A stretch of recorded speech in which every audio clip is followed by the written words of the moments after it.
देश के सबसे बड़े सरकारी बैंक भारतीय स्टेट बैंक यानी एसबीआई ने लोन लेने वालों को बड़ी राहत दे दी है। अगर आप होम लोन, पर्सनल लोन या छोटे कारोबार के लिए कर्ज लेने की सोच रहे हैं तो अब आपकी ईएमआई कुछ हल्की हो सकती है। बैंक ने ब्याज दरों में कटौती करने का ऐलान किया है। ये नई दरें 15 दिसंबर से लागू होंगी। एसबीआई ने बताया कि उनके बाहरी बेंचमार्क से जुड़ी ब्याज दर यानी ईबीएलआर को कम किया गया है।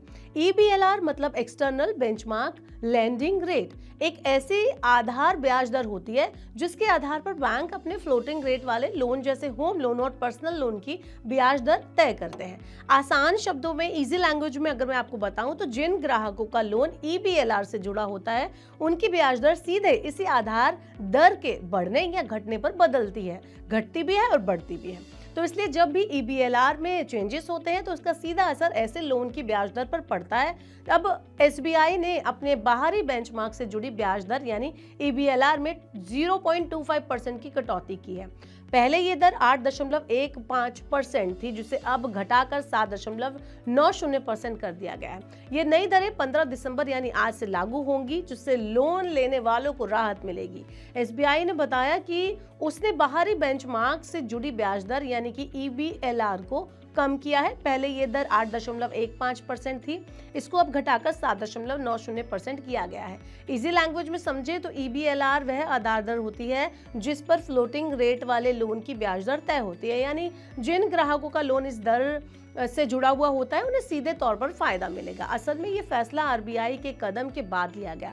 दिसंबर को आरबीआई ने रेपो रेट में 0.25% की कटौती की थी। इस साल आरबीआई अब तक 4 बार रेपो रेट घटा चुका है और कुल मिलाकर 1.25% की कमी की गई है। इसके बाद 9 दिसंबर को आरबीआई गवर्नर संजय मल्होत्रा ने बैंकों को साफ कहा था कि ब्याज दरों में कटौती का फायदा आम ग्राहकों तक पहुंचना चाहिए। एसबीआई ने सिर्फ ईबीएलआर में ही कटौती नहीं की बल्कि लोन से जुड़ी दूसरी अहम ब्याज दरों में भी राहत दी है। बैंक ने सभी टेन्योर के लिए एमसीएलआर यानी कि marginal cost of fund based landing rate में भी हल्की कटौती की है। एमसीएलआर मतलब वो रेट जिसके आधार पर कई तरह के लोन, खासकर पुराने होम लोन और बिजनेस लोन की ब्याज दर तय की जाती है।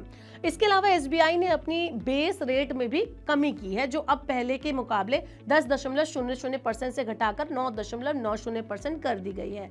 एमसीएलआर और बेस रेट में कटौती का असर उन पुराने कर्जदारों पर पड़ सकता है जिनके लोन अभी भी एमसीएलआर लिंक्ड या बेस रेट लिंक्ड है। ऐसे लोन लेने वाले ग्राहकों की ब्याज दरें रीसेट की तारीख पर कम हो सकती हैं, जिससे उनकी ईएमआई में राहत मिल सकती है या फिर लोन का टेन्योर भी कम हो सकता है। यानी यह फैसला सिर्फ नए लोन लेने वालों के लिए नहीं बल्कि पुराने ग्राहकों के लिए भी फायदेमंद साबित हो सकता है। अब देखिए, जहां एक तरफ लोन लेने वालों को राहत मिली है, वहीं दूसरी तरफ फिक्स डिपॉजिट यानी एफडी कराने वालों के लिए भी राहत सीमित रखी गई है। एसबीआई ने ज्यादातर टेन्योर के लिए एफडी की ब्याज दरों में कोई बदलाव नहीं किया है। हालांकि 2 साल या उससे ज्यादा और 3 साल से कम समय की एफडी पर ब्याज दर में हल्की कटौती की गई है। पहले इस पर ब्याज दर 6.45% थी, जिसको घटाकर 6.40% कर दिया गया है। इसी टेन्योर में सीनियर सिटीजन को मिलने वाला एडिशनल इंटरेस्ट भी थोड़ा कम किया गया है, यानी 6.95% से घटाकर 6.90% किया गया है। इसके अलावा एसबीआई की खास योजना अमृत सीनियर स्कीम के तहत 444 दिनों की एफडी पर मिलने वाली ब्याज दर भी घटा दी गई है। यानी इस स्कीम में निवेश करने वाले वरिष्ठ नागरिकों को अब एफडी पर मिलने वाला ब्याज 6.60% से घटाकर 6.45% कर दिया गया है। अब आप एसबीआई के इस फैसले को कैसे देखते हैं? क्या कुछ है आपके थॉट? ये सब कुछ आप हमें कमेंट बॉक्स में बता सकते हैं। ऐसी और वीडियोस के लिए देखते रहिए मनी 9 और सब्सक्राइब करें मनी 9 का यूट्यूब चैनल।